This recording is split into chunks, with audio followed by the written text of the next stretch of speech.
بسم اللہ الرحمن الرحیم۔ السلام علیکم پیارے دوستو، امید کرتا ہوں کہ آپ تمام احباب صحت و عافیت کے ساتھ اور ایمان کی سلامتی کے ساتھ ہوں گے۔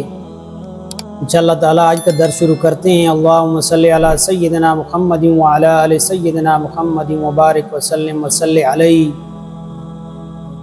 پیارے دوستو، بھائیو بہنوں، اگر اپنی زندگی اور اپنی آخرت بہتر بنانا چاہتے ہیں تو ایمان و تقوی کو اختیار کر لیں اور اللہ تعالیٰ کی ذات سے گڑ گڑا کر توبہ و استغفار کر لیں تو انشاءاللہ آپ کی زندگی کامیابی اور کامرانی کے ساتھ بسر ہوگی، وگرنہ دن بدن پریشانیاں اور مصیبتیں بڑھتی جائیں گی، چاہے دنیاوی زندگی ہو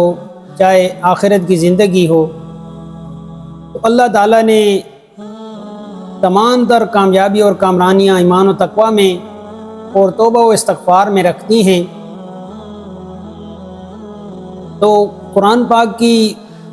آیت ایک آپ کے سامنے عرض کرتا ہوں۔ وَقُلْتُ اسْتَغْفِرُوا رَبَّكُمْ إِنَّهُ كَانَ غَفَّارًا يُرْسِلِ السَّمَاءَ عَلَيْكُمْ مِدْرَارًا وَيُمْدِدْكُمْ بِأَمْوَالٍ وَبَنِينَ وَيَجْعَلْ لَكُمْ جَنَّاتٍ وَيَجْعَلْ لَكُمْ أَنْهَارًا۔ اس کا ترجمہ اور مفہوم کچھ ایسے ہے کہ یعنی اپنے پروردگار سے مغفرت مانگو، یقین جانو وہ بہت بڑا بخشنے والا ہے، اور وہ تم پر آسمان سے خوب بارشیں برسائے گا اور تمہارے مال اور اولاد میں ترقی دے گا، اور تمہارے لیے باغات پیدا کرے گا اور تمہاری خاطر نہریں مہیا کرے گا۔ تو سب سے پہلے اس آیت میں اللہ تعالیٰ کی ذات اقدس نے جو انسان کو مخاطب کر کر یہ فرمایا کہ اپنے پروردگار سے مغفرت مانگو، یعنی وہ بخشنے والا نہایت مہربان اور کریم ذات ہے، اور خوب بارشیں برسائے گا، یعنی آپ کے اوپر فکر و فاقہ یا جو تنگی یا پریشانی ہوگی وہ انشاءاللہ اللہ کے فضل سے ختم ہو جائے گی، اور ساتھ آپ کے مال اور اولاد میں خوب ترقی ہوگی، اور وہ تمہارے لیے باغات پیدا کرے گا۔ تو یعنی باغات کا پیدا کرنا ایسا ہے کہ خوشحالی اور ترقی ہوگی تو خود بخود انسان کے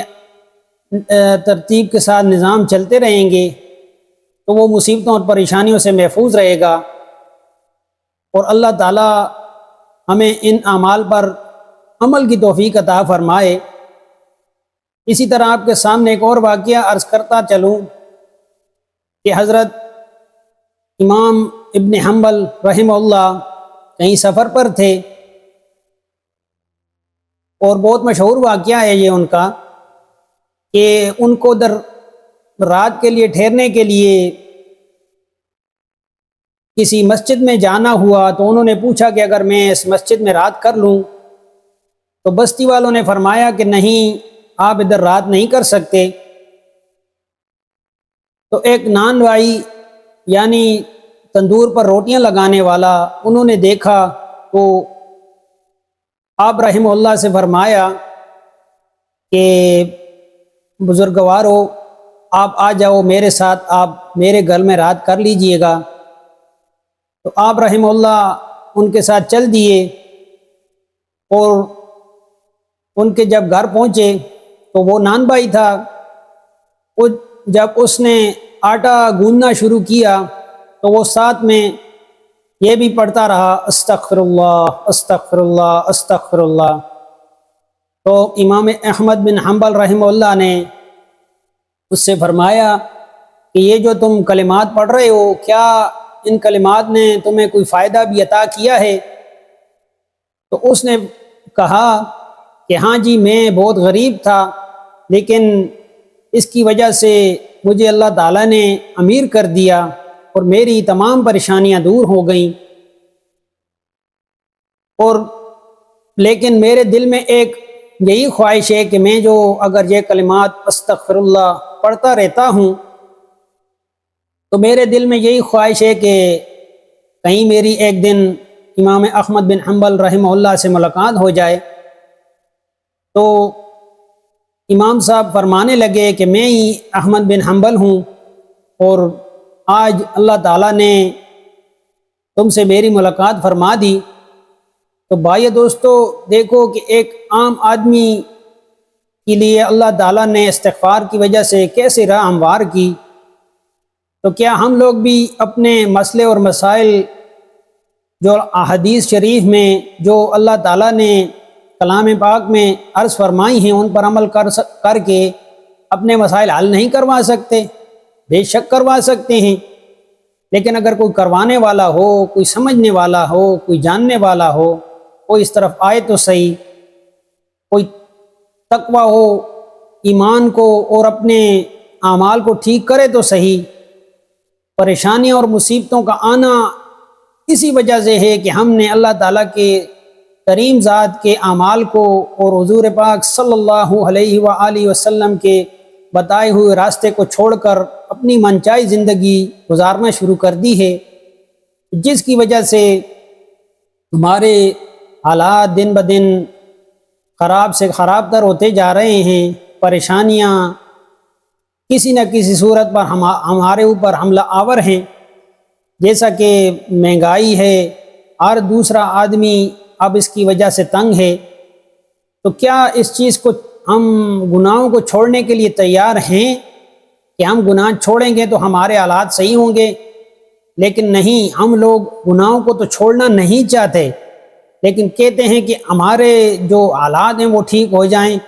تو میرے بھائیو دوستو، ایسے اعمال کرنے سے، برے اعمال کرنے سے اگر حالات سدھرتے ہیں تو یہ ہماری ایک انتہائی کم فہمی ہے کہ ہم اپنے اعمال اور افعال کو بغیر دیکھے ہوئے اور بغیر اللہ سے معافی مانگے ہوئے اور بغیر اللہ کو راضی کیے ہوئے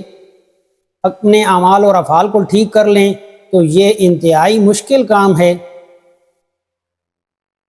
اب آپ کو اس کی صورت میں ایک اور واقعہ، حضرت حسن بصری رحمہ اللہ کے پاس ایک آدمی آیا اور اس نے کاتسالی کی شکایت کی، تو انہوں نے فرمایا کہ اللہ تعالیٰ سے معافی مانگو۔ اور ایک دوسرا شخص آیا تو اپنے فقر و فاقہ یعنی تنگ دستی کی اس نے شکایت کی، تو ان کو بھی یہی جواب دیا۔ اور تیسرا آدمی آیا تو اس نے اولاد نرینہ کے لیے دعا کی درخواست کی، تو ان کو بھی انہوں نے یہی جواب دیا کہ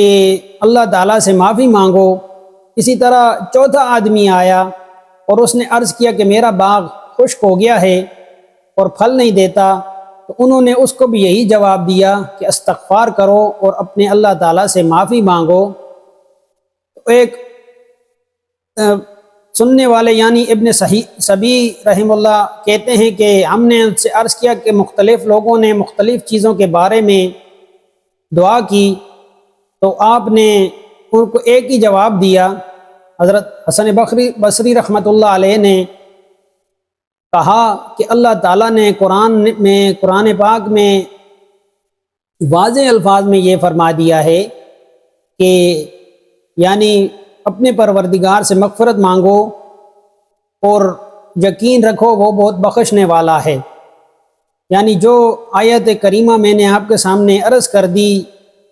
یہ اسی آیت کریمہ کی طرف اشارہ ہے۔ تو میرے بھائی دوستو، اگر ہم ایمان و تقوی کو اختیار کریں گے اور اپنے آپ کو سیدھے راستے پر چلانے کی کوشش کریں گے تو انشاءاللہ ہمارے بگڑے ہوئے کام اور ہماری تکالیف اور پریشانیاں اللہ کے فضل سے ختم ہوتی جائیں گی۔ یعنی اس پر آپ کو ایک اور حدیث مبارکہ بھی سنا دوں کہ سچی توبہ و استغفار ہی ہر تنگی اور پریشانی اور فکر و فاقہ اور غم کا علاج ہے۔ اور ادھر جو میں آپ کے سامنے ایک حدیث شریف آپ کے سامنے عرض کرتا ہوں کہ حضرت عبداللہ بن عباس رضی اللہ تعالیٰ عنہ سے روایت ہے کہ رسول اللہ صلی اللہ علیہ وآلہ وسلم نے فرمایا کہ جو بندہ استغفار کو لازم پکڑ لے، یعنی اللہ تعالیٰ سے برابر اپنے گناہوں کی معافی مانگتا رہے، اللہ تعالیٰ اس کے لیے ہر تنگی سے نجات پانے کی راہ نکال دیتا ہے اور اس کا ہر رنج و غم اور پریشانی دور کر دیتا ہے، اور اس کو ایسی جگہ سے اور ایسے طریقے سے حلال و پاک رزق دیتا ہے جہاں سے اس کا گمان بھی نہیں ہوتا۔ تو بھائیوں بہنوں، اب ہم کو اس چیز کو سمجھ لینا چاہیے اور یہ جان لینا چاہیے کہ حدیث مبارکہ میں اور کلام پاک میں واضح اور کھلے الفاظ میں جگہ جگہ پہ موجود ہے کہ اگر ہم نے کامیابی اور کامرانی کو پانا ہے تو صرف اور صرف توبہ و استغفار اور ایمان و تقوی کو اپنانا ہوگا۔ تو جو انسان اپنے آپ کو کامیاب کروانے کی کوشش کرتا ہے، اگر وہ دنیاوی طریقے پر اور منچائی زندگی گزارے گا تو یہ انتہائی مشکل اور انتہائی اس کی کم فہمی ہے۔ تو اللہ تعالیٰ سے یہی دعا ہے کہ ہم تمام مسلمانوں کو ایمان و تقوی کو اپنانے کی توفیق عنایت فرمائے اور توبہ و استغفار کرنے کی اور ہر وقت گناہوں سے بچنے کی توفیق عنایت فرمائے۔ انشاءاللہ تعالیٰ آج کا درس یہیں پہ ختم کرتے ہیں، تو آپ اگلے درس میں انشاءاللہ آپ سے ملاقات ہوگی۔ تو آپ لوگوں سے یہی درخواست ہے کہ ویڈیو کو پورا دیکھا کریں تو انشاءاللہ آپ لوگوں کو فائدہ ہوگا۔